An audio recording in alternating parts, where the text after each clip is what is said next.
All we're saying is you can't carry a gun in town. I have 2 guns, one for each of you. Tombstone is one of the most iconic westerns of all time. But there's a lot fans still don't know about what really happened behind the scenes. From secret decisions on set,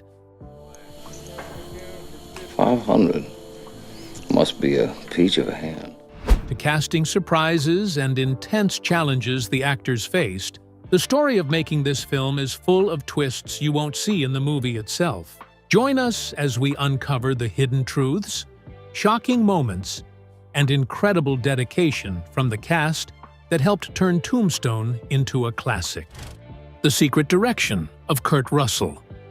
When Tombstone began filming, things were already falling apart. The original director, Kevin Jarrah, who also wrote the script, was removed early in the shoot after the production slowed down and the cast grew frustrated. With him gone, the set slipped into confusion. Scenes were being rewritten on the spot. The tone of the film shifted from day to day, and no one seemed certain about the overall vision. This kind of chaos often destroys a movie before it even gets close to completion. That's when Kurt Russell, the film's lead actor, stepped in. Russell did not storm onto the set demanding power or official credit. Instead, he quietly began filling the gap left by the director's exit. He held meetings with the producers to keep things moving, rearranged the call sheets to keep the schedule on track, and worked closely with the crew to make sure everyone knew what direction to follow. He also reviewed footage as it was being shot, deciding which scenes were strong enough to keep and which needed to be adjusted. Piece by piece, Russell steered the movie back toward stability. Years later, several cast members confirmed that it was Russell, not George P. Cosmatos, the man officially credited as director, who actually guided the project. Russell himself has always stayed humble about it, rarely speaking in detail about his role and often downplaying what he did. But those who were there say plainly that without his calm leadership, the movie could have collapsed. And that's only the first hidden story from Tombstone. The next twist involves a director who never should have been in charge in the first place. Kevin Jarrah's removal. Before the cameras even rolled on Tombstone, the project looked promising. Kevin Jarrah, the man who had written the screenplay, wanted to direct it himself. He believed he was the best person to bring his story to life because he knew every detail of the script, from the characters' motivations to the historical setting. For Jarrah, directing was a way to protect the vision he had worked so hard to create. The studio agreed to give him the chance, even though he had never directed a major film before. But once filming began, problems showed up almost immediately. Jarrah's process was slow, and the schedule started falling behind. Scenes that should have taken a day to shoot stretched into several days. The cast began to grow restless as they waited for direction, and the crew struggled with long hours that didn't seem to move the project forward. The pace was so sluggish that the studio began to panic. Every day of delays meant costs were rising, and with a large-scale Western, expenses could add up quickly. It didn't take long for the studio to make a tough decision. Jarrah was removed from the director's chair before the production could regain its footing. His dismissal sent shockwaves through the set.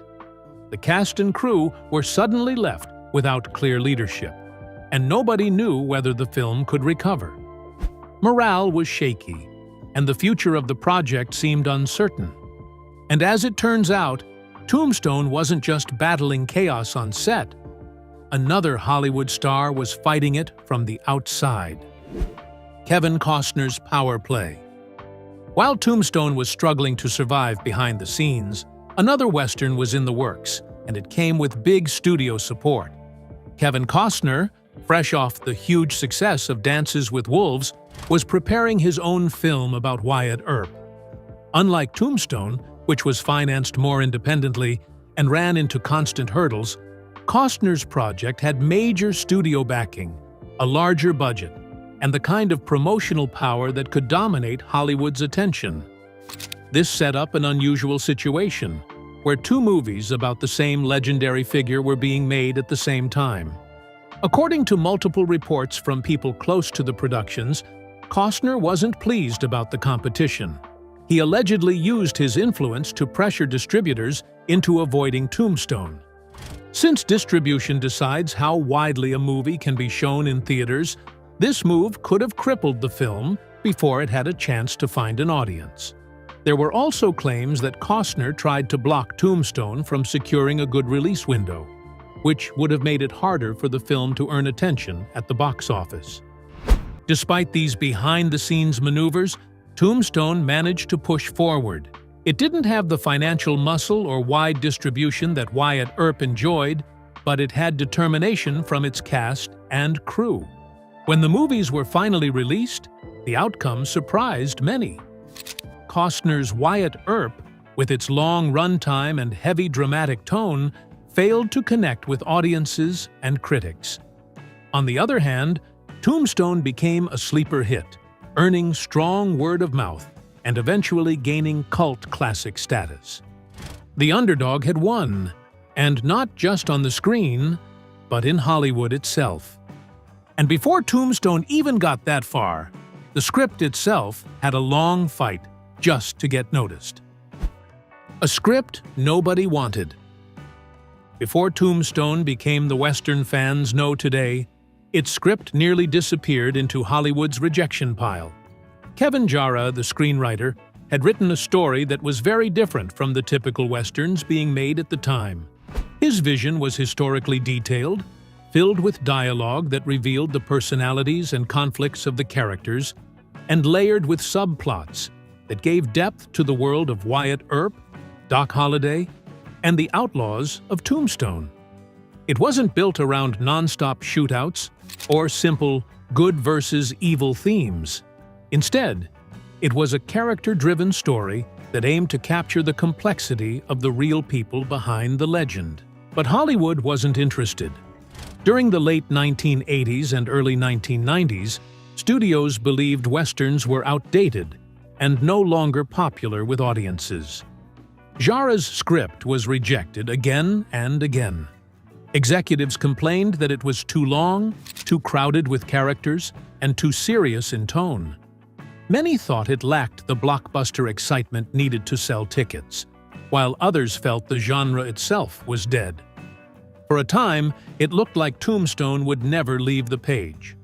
What saved it was a group of independent financiers who decided to take a chance where the big studios would not. Without their support, the film might have been abandoned. Their decision meant the movie had fewer layers of studio interference, which gave the filmmakers more freedom to take risks. But it also meant the project was more vulnerable to financial struggles, production chaos, and uncertainty about whether it would reach theaters at all. That gamble paid off when the film finally came together. But before it did, the casting process almost took the movie in a completely different direction. Willem Dafoe as Doc Holliday.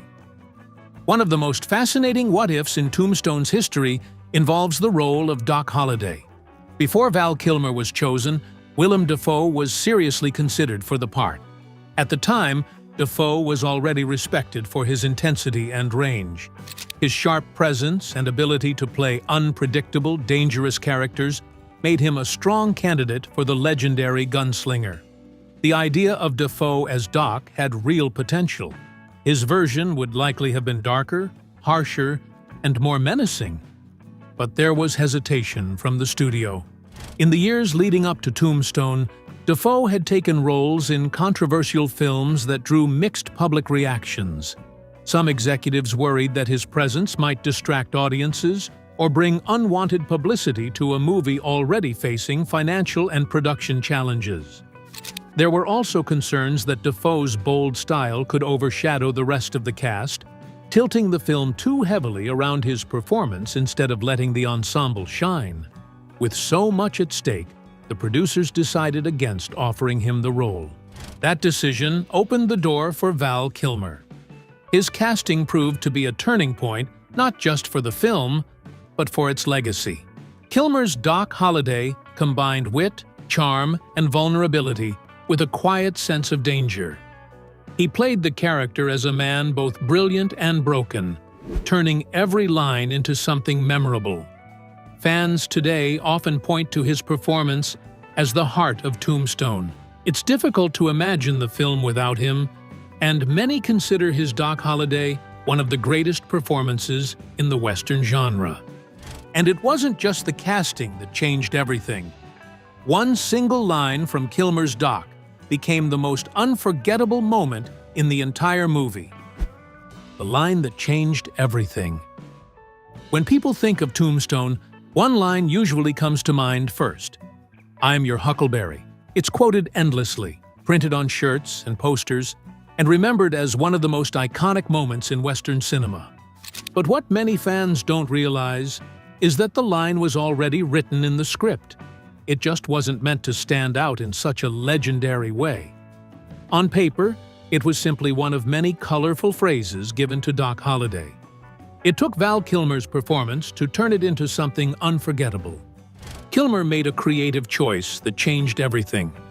Instead of rushing through the line or playing it too dramatically, he delivered it with a slow, calm voice that was both unsettling and magnetic. He gave Doc Holliday an eerie confidence, as if he was daring his opponent without raising his tone. This careful delivery created tension and made the moment linger in the minds of everyone who heard it.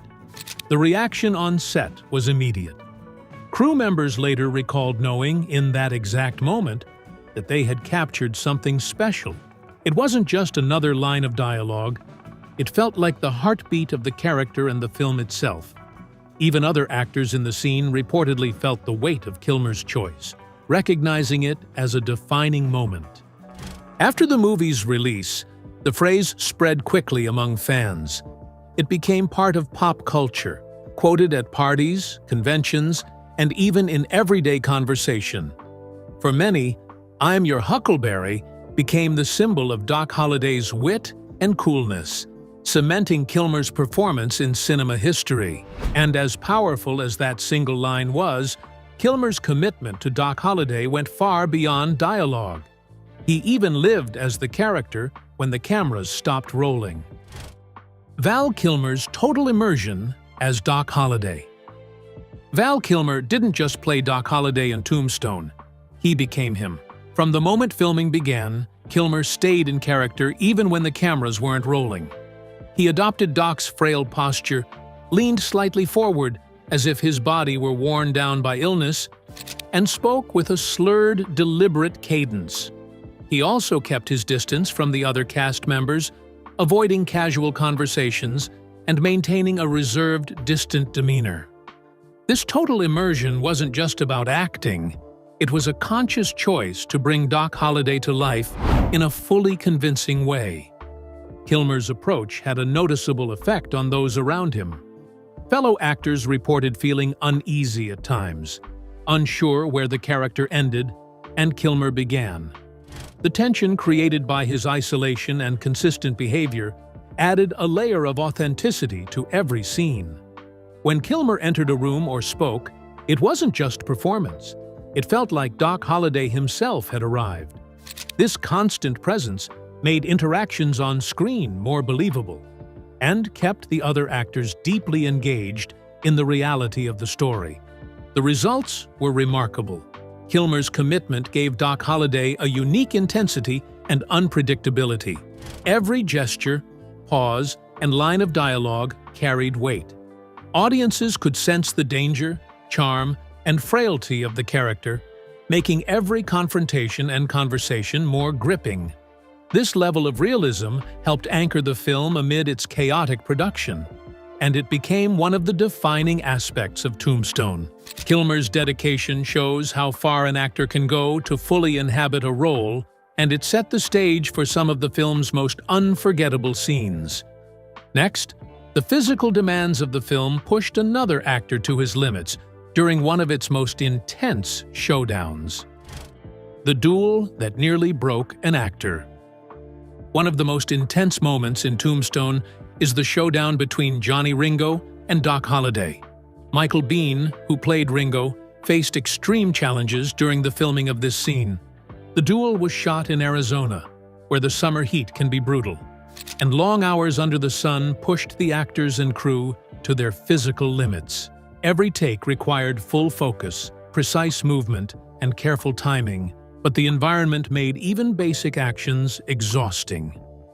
Adding to the challenge, Bean wore heavy black clothing that matched the period's style.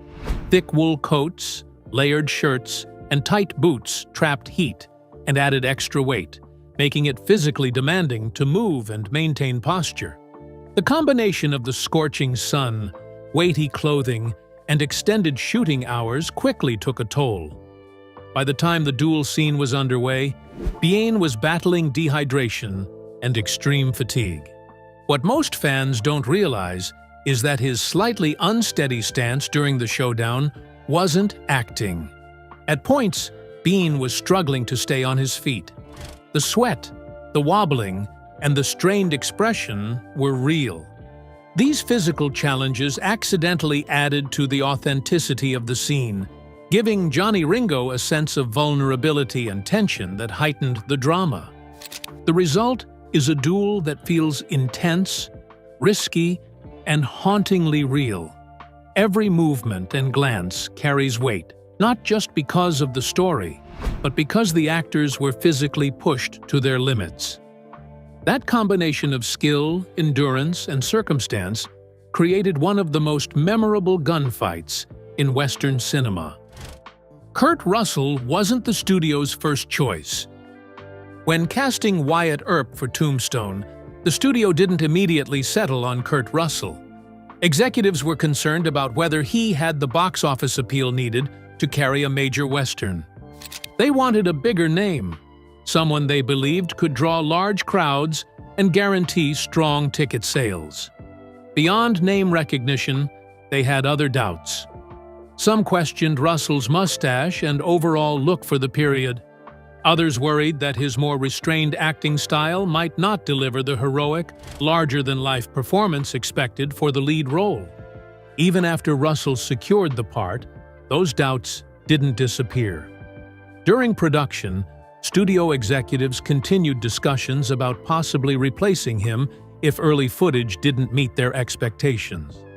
The pressure was constant, creating an environment where Russell had to prove himself not just on set, but to powerful decision-makers off-set as well.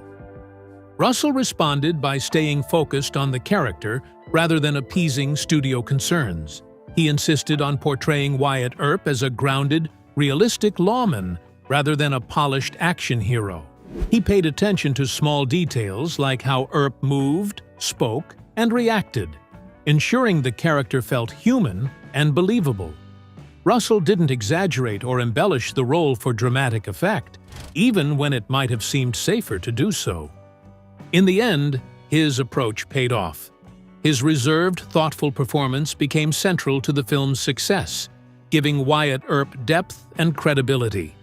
It allowed audiences to see him not just as a hero in a story, but as a man navigating danger, morality, and loyalty. Russell's commitment to authenticity helped anchor the film, especially amid the chaos of its production.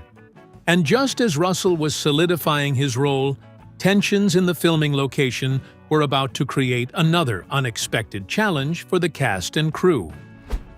Tombstone versus Tombstone. Filming Tombstone in the real Arizona town of Tombstone came with unexpected challenges. Many local residents were unhappy with Hollywood's version of their town and its history. They felt the script focused too much on gunfights and action, ignoring the complexity and real-life struggles of the people who had lived there. Historians, museum curators, and longtime townspeople were particularly vocal, pointing out inaccuracies and what they saw as an overly sensationalized portrayal of their community. Some locals took their complaints directly to the production team. Letters were sent demanding changes, or even urging the filmmakers to halt shooting altogether. There were debates over whether certain historic landmarks should be accessible to the crew, with some town officials threatening to restrict access unless conditions were met. This created tension between the production and the community. complicating an already difficult shoot. The filmmakers had to respond carefully. Certain scenes had to be relocated to avoid conflict with residents, and negotiations became more intense as the team tried to balance historical sensitivity with the needs of the film. These adjustments added stress to the production schedule, forcing the cast and crew to adapt quickly to new locations and logistics. Despite the tension, filming continued, but the pushback from locals made clear that bringing Hollywood to a real town was never going to be simple. The experience highlighted how real communities often have very different expectations than filmmakers about how history should be portrayed. Sam Elliott nearly walked away. Sam Elliott joined Tombstone because he was drawn to the character of Virgil Earp. He appreciated the role's depth and leadership qualities. Virgil was written as a strong, thoughtful, and morally grounded figure who helped balance the personalities and conflicts around him. Elliott saw an opportunity to bring subtlety and authority to the role, and that initially made him excited to be part of the project. However, during production, the script underwent numerous rewrites. These changes shifted Virgil's role in ways that concerned Elliott. Many of the scenes that had highlighted Virgil's leadership and complexity were reduced or removed. His character started to feel more like a background figure, overshadowed by the action and drama surrounding Wyatt and Doc. Elliott became frustrated as he watched the character he had admired diminish on the page and on set. At one point, Elliott seriously considered leaving the film. The idea of stepping away reflected just how deeply he cared about maintaining the integrity of Virgil Earp. He didn't want to be part of a story that misrepresented or flattened the character. His potential departure added even more uncertainty to a production already facing challenges. Thankfully, Elliott and the producers held meetings to address his concerns. Together, they restored many of Virgil's key moments and character traits. These adjustments ensured that Virgil remained a strong, respected figure in the story. Elliott ultimately stayed, bringing his calm authority to the role and helping anchor the film's ensemble cast. His presence added balance and depth to the chaotic and action-packed world of Tombstone. Dana Delaney's fight. When casting Josephine Marcus for Tombstone, producers initially had a specific idea in mind. They were looking for a traditional, glamorous Western heroine, a polished, decorative figure who would mostly serve as a love interest for Wyatt Earp. The expectation was for Josephine to be attractive and charming, but largely passive in the story. Dana Delaney approached the role differently. In her audition, she chose to emphasize Josephine's strength, independence, and intelligence. She played the character as a bold woman who could hold her own in conversations and confrontations rather than just existing as a background presence. Delaney highlighted Josephine's fiery spirit and her ability to assert herself, showing that she was much more than a decorative part of the story. Her approach convinced the producers that she could embody the real-life Josephine Marcus, who was known historically as confident, outspoken, and resilient. Delaney argued for a portrayal that respected Josephine's true character, emphasizing her influence and equal standing alongside the lawmen rather than simply serving as a romantic subplot. Her performance during auditions made it clear that she could bring authenticity, depth, and energy to the role. Winning the role had a significant impact on how Josephine was presented on screen. Delaney's portrayal gave her a strong presence in key scenes, making her an active participant in the story, rather than a passive figure. She was able to contribute to dialogue, decision-making, and interactions in ways that strengthened the film's narrative and balanced the male-dominated cast. This choice allowed Josephine Marcus to emerge as a memorable character who added depth and realism to the world of Tombstone. Wyatt Earp's real gunfight. One of the most thrilling moments in Tombstone is the gunfight at Iron Springs, and it has roots in history. In 1882, Wyatt Earp reportedly faced a dangerous outlaw named Curly Bill during a shootout. According to historical accounts, Earp calmly walked straight into a storm of gunfire to confront him. Eyewitnesses described his demeanor as unnervingly calm, almost as if he was entirely unaffected by the bullets flying around him. This bravery and the near-miraculous survival helped cement Wyatt Earp's reputation as one of the West's most legendary lawmen. When the filmmakers recreated this event for Tombstone, they aimed to remain as accurate as possible. The scene shows Wyatt walking into a hail of gunfire with steady composure, reflecting the reports from the historical record. The choreography, timing, and tension in the scene were designed to match the real-life event, showing Earp's courage and precision. The filmmakers also paid close attention to the period-accurate weapons, terrain, and tactics, making the sequence feel both authentic and tense. Eyewitness accounts of the real shootout highlight how impressive Earp's calmness was. Observers recalled that he moved deliberately, returned fire with accuracy, and seemed almost untouchable despite the danger. The film captures this unnerving composure, turning a historical report into a cinematic moment that feels both dramatic and believable. For audiences, the Iron Springs sequence stands out as a rare example where Hollywood closely mirrors reality. It isn't exaggerated for effect. Instead, it presents a historical moment in a way that respects the facts while still delivering the excitement viewers expect from a Western. And while the gunfight tested Wyatt on screen, the actors themselves were tested by the extreme heat and heavy costumes of the production. The cost of authenticity. The filmmakers behind Tombstone were determined to make the costumes historically accurate, and that commitment came at a physical cost to the cast. Actors wore heavy wool suits, stiff collars, layered shirts, and thick vests, all designed to replicate the fashion of the 1880s. Every detail, from the fit of the coats to the style of the boots, was chosen to create a believable Old West look. While these outfits looked perfect on screen, they were extremely uncomfortable, especially under the Arizona sun. The intense heat and weight of the clothing created real challenges for the actors. Many had to endure long shooting days while sweating through multiple layers, which led to exhaustion and, in some cases, fainting. Several performers required multiple wardrobe changes in a single day just to stay functional and safe. Even basic movements like walking, drawing a gun, or running became physically demanding under the heavy costumes. Val Kilmer later joked that pretending to be sick on screen wasn't acting. His character's illness was practically replicated by the weight and heat of the clothing itself. For him and the rest of the cast, staying focused and maintaining character required tremendous effort, patience, and stamina. The darker Wyatt that fans never saw. Not everything filmed for Tombstone made it into the final movie. During editing, several scenes showing a much darker side of Wyatt Earp were cut. In these deleted sequences, Wyatt appeared harsher, colder, and more morally ambiguous.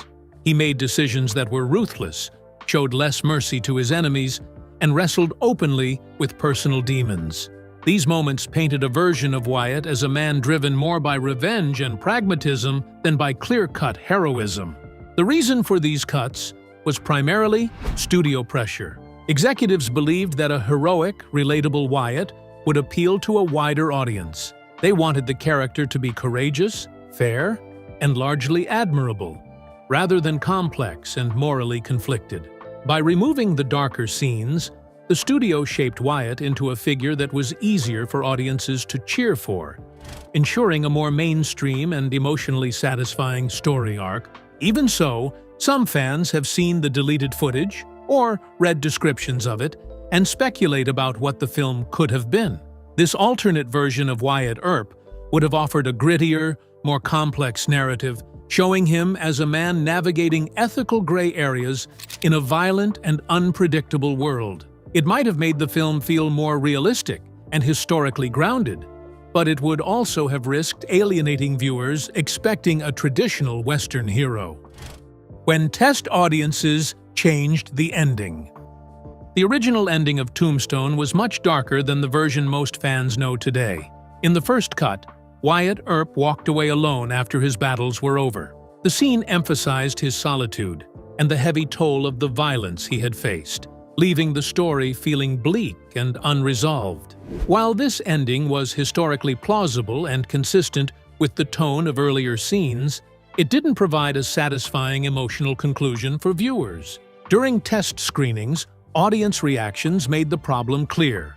Many viewers found the ending unsatisfying, with some describing it as too depressing and incomplete.